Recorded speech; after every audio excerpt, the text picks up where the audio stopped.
여러분 바울이 유대인들 앞에서 잡혀도 당당하고요. 로마 사람들 앞에서 잡혀도 당당하거든. 근데 바울이 어떻게 당당할 수 있었을까? 왜 그는 위축되지 않았을까? 하는 생각 한번 해봅시다. 여러분 바울이 이런 말을 쓰죠. 나는 달려갈 길을 다 마치고 경주를 마치고 하나님께서 나에게 준비하신 상을 위해서 나는 뛰어간다. 그러니까 바울에게 있어서는 이 땅의 것의 가치가 없었어요.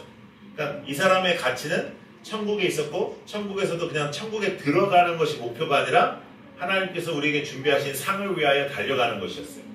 근데 이제 우리가 있지도 않는 나의 삶 속에 있지도 않는 겸손을 굳이 끄집어내가지고 꼭 겸손한 말을 할 때가 언제냐면 이럴 때예요. 그러니까 저는 천국에 들어가는 것만으로도 만족합니다. 이렇게 있지도 않는 겸손의 영을 막 이렇게 끄집어내서 이렇게 말을 하는 거예요. 근데 여러분 그건 하나님께서 원하시지 않는 거죠.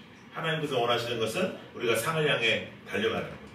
하늘에 여러분들의 계좌가 있다고 생각해 보세요. 하늘에 여러분들의 계좌가 있는데 여러분들이 잘못해서 얻어맞는 거 말고요.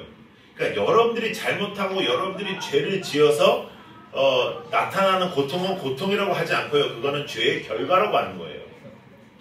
고통은 내가 의로운 삶을 살려고 노력했고 내가 저지지 않았는데 가혹하게 찾아오는 것들을 우리가 고통이라고 하는 거죠. 근데 여러분 만약에 천국의 계좌가 있는데 오른쪽 뺨을 여러분들이 의롭게 생활했는데 그냥 맞았다. 하나님 말씀을 전했는데 맞았다. 그러면 띵띵띵띵 하고 계좌에 입금이 되는 거예요. 천국에.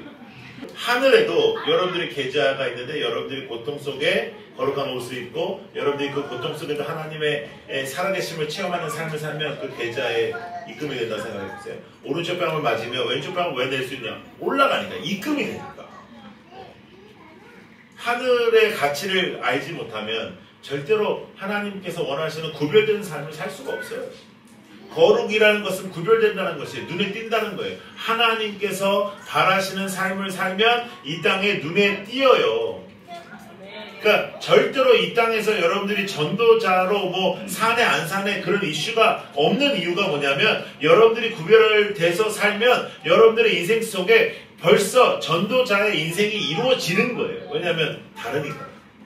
다른 것으로 기뻐하고 다른 것으로 즐거워하고 다른 것으로 오늘도 만족스러워한다면 여러분들의 인생 속에 당연히 다른 사람들이 보면 이해할 수 없는 부분들이 나타나야 되는 거죠. 그러니까 세상 사람들이 여러분을 너무 충분히 이해하면 여러분들은 뭔가 잘못 믿고 있는 것이고 더 나아가서 여러분들을 지독하게 생각하는 거죠. 저건 기도까지 하면서 저렇게 세상적으로 사는구나. 저 기도까지 하면서 저건 이를 악물고 저렇게 세상의 것을 원하는구나. 그것은 완전히 죄악인 거죠. 고통은 때로는 끝이 없이 다가와요.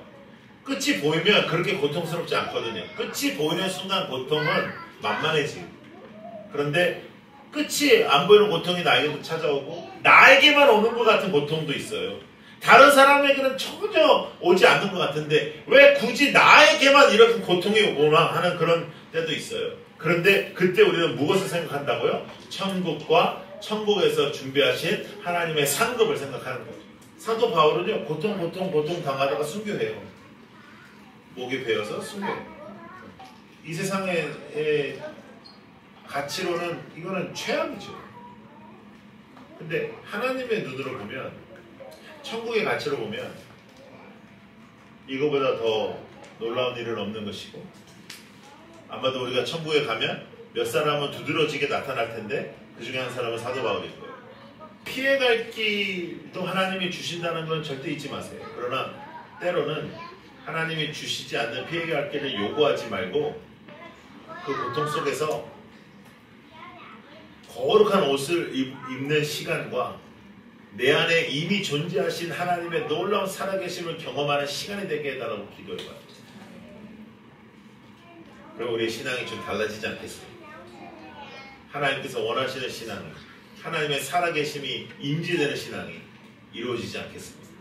그래서 이 마지막 시대에 진정한 하나님의 사람답게 살아가는 이 아프고 어렵고 힘든 이 시기를 겪고 계신 여러분들의 삶 속에서 오늘 조금 더 어깨를 펴고 그 고통을 더 인브레이스 하시고 리젝트 하는 것이 아니라 그 고통 속에서도 하나님이 나에게 입혀주시는 새 옷을 입고 또 이미 내 안에 임재하시고 존재하시는 예수 그리스도의 능력을 체험하는 여러분들의 신앙이 되기를 축복합니다.